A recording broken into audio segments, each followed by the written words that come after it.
আসসালামু আলাইকুম বন্ধুরা, আশা করি আল্লাহ তাআলার অশেষ রহমতে আপনারা সকলেই ভালো আছেন। তো বন্ধুরা, আজকে আমরা এই ভিডিওর মাঝে জানতে পারবো মা ফাতেমা রাদিয়াল্লাহু তাআলা আনহুর জীবনে ঘটে যাওয়া কিছু গুরুত্বপূর্ণ ঘটনা সম্পর্কে। তো বন্ধুরা, বেশি কথা না বলে আজকের মূল ভিডিও শুরু করা যাক। হযরত ফাতেমা রাদিয়াল্লাহু তাআলা আনহু ইসলামের নবী মুহাম্মদ সাল্লাল্লাহু আলাইহি সাল্লামের কনিষ্ঠ কন্যা। তার মাতার নাম হযরত খাদিজা রাদিয়াল্লাহু তাআলা আনহু। ফাতেমা রাদিয়াল্লাহু তাআলা আনহু জন্মগ্রহণ করেন মক্কা নগরীতে নবীজির নবুয়াতের আগে, আনুমানিক 605 খ্রিস্টাব্দে। তিনি ছিলেন নবীজির অত্যন্ত প্রিয় সন্তান।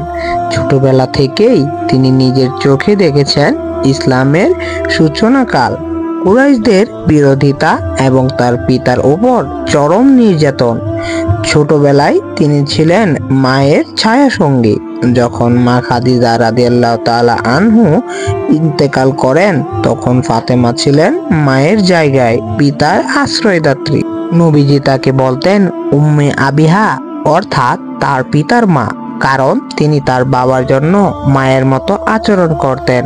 ফাতেমা রাদিয়াল্লাহু তাআলা আনহু ছিলেন পর্দানশীল, ধৈর্যশীল, দানশীল এবং ইবাদতে অগ্রগামী। তিনি ছিলেন অত্যন্ত বিনয়ী ও ধার্মিক।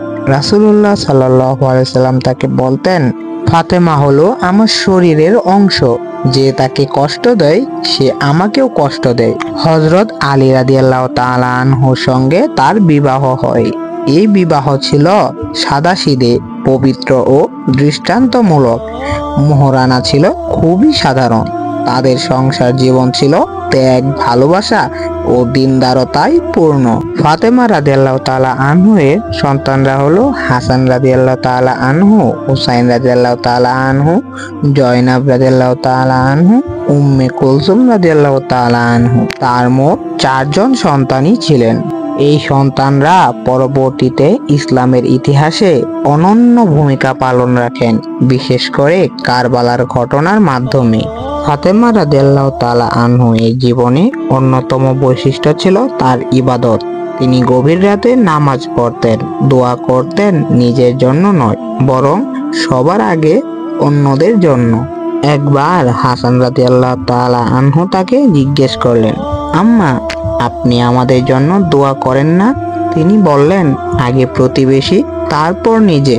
ফাতেমা রাদিয়াল্লাহু তাআলা আনহু রাসূল সাল্লাল্লাহু আলাইহি সাল্লামের সবচেয়ে প্রিয় কন্যা। তিনি যখন রাসূল সাল্লাল্লাহু আলাইহি সাল্লামের কাছে আসতেন, রাসূল উঠে দাঁড়িয়ে তাকে স্বাগত জানাতেন, তার হাত চুম্বন করতেন, পাশে বসতেন। রাসূল সাল্লাল্লাহু আলাইহি সাল্লাম বলেছিলেন, ফাতেমা জান্নাতের নারীদের সর্দার। রাসূল সাল্লাল্লাহু আলাইহি সাল্লাম যখন ইন্তেকাল করলেন, ফাতেমা রাদিয়াল্লাহু তাআলা আনহু ছিলেন ভেঙে পড়া এক কন্যা।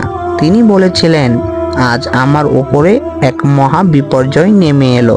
তবে রাসূল সাল্লাল্লাহু আলাইহি সাল্লাম তাকে মৃত্যুর আগে একটি গোপন কথা বলেছিলেন, যা শুনে প্রথমে তিনি কাঁদলেন, তারপর হেসে উঠলেন। পরবর্তীতে তিনি জানান, রাসূল সাল্লাল্লাহু আলাইহি সাল্লাম বলেছিলেন তিনি খুব শীঘ্রই মৃত্যুবরণ করবেন। এতে আমি কেঁদেছিলাম। তারপর বললেন, তুমি আমার পরে সবচেয়ে আগে আমার সঙ্গে মিলিত হবে। এতে আমি হাসলাম। রাসূল সাল্লাল্লাহু আলাইহি সাল্লামের ইন্তেকালের মাত্র 6 মাস পরে হযরত ফাতেমা রাদিয়াল্লাহু তাআলা আনহু দুনিয়া থেকে বিদায় নেন। তখন তার বয়স ছিল মাত্র 29 বছর। তিনি বলেছিলেন যেন তাকে রাতের আঁধারে দাফন করা হয়, যাতে কেউ তার জানাজার সময় তার শরীর না দেখে। তার ইচ্ছা অনুযায়ী তাকে মদিনার জান্নাতুল বাকি কবরস্থানে গোপনে দাফন করা হয়। তো বন্ধুরা, এই ছিল আমাদের আজকের মূল ভিডিও।